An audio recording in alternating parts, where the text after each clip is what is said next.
Sa mga babiyahe sa Semana Santa, maging maingat sa kalsada. Sa Pilar Cabis, bumangga sa puno ang isang pickup nang makatulog ang driver nito. May report si Darlene Kai.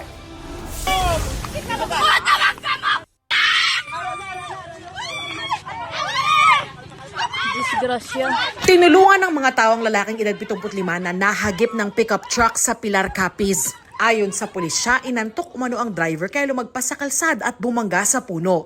Daw natapilukan kuno sa sir, daw tinuyo siguro siya. Amo to sang hinali na lang nga swerve sa pa right side sang dalan. Dead on arrival sa ospital ang lalaki. May nadami ring tricycle at sugatan ng driver nito. Maging ang driver at pahinante ng pickup, sugatan. Hawak na ng pulisya ang pickup driver. Nakuna naman sa Malungon, Sarangani ang mabagal na pag-atras ng isang truck sa pababang bahagi ng kalsada. Hindi ito nahinto kahit nilagyan ng kalso. Nakaalalay sa pagmamaneho ang driver nito. Hindi kalayuan sa parehong kalsada, isang truck na may kargang plain sheets ang nahulog sa bangin dahil nawalan umano ng preno. Ayon sa pulisya, sugatan ng driver ng truck habang ligtas ang dalawang pahinante.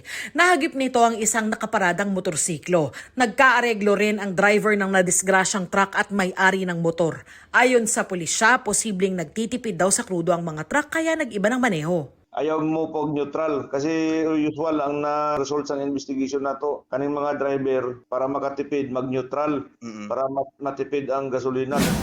Sa Naya Terminal 1, nagliyab ang harapan ng isang kotse. Agad nakaresponde ang mga bumbero. Hindi nasaktan ng driver na sinabing dumaan sa Terminal 1 galing Terminal 3 nang umusok at mag-apoy ang kotse. Para sa ligtas na biyahe ngayong magsesemana Santa, napaalala sa mga motorista ugalihin ang pag-check sa Babet Glows. Siguruhing maayos ang kondisyon ng baterya, air o hangin ng aircon, brakes o preno, engine o makina, tire o gulong, gas, light o ilaw, oil o langis sa makina, water o tubig ng sasakyan, pati na rin ang self o kondisyon mismo ng driver. Darlene Kai, nagbabalita para sa GMA Integrated News.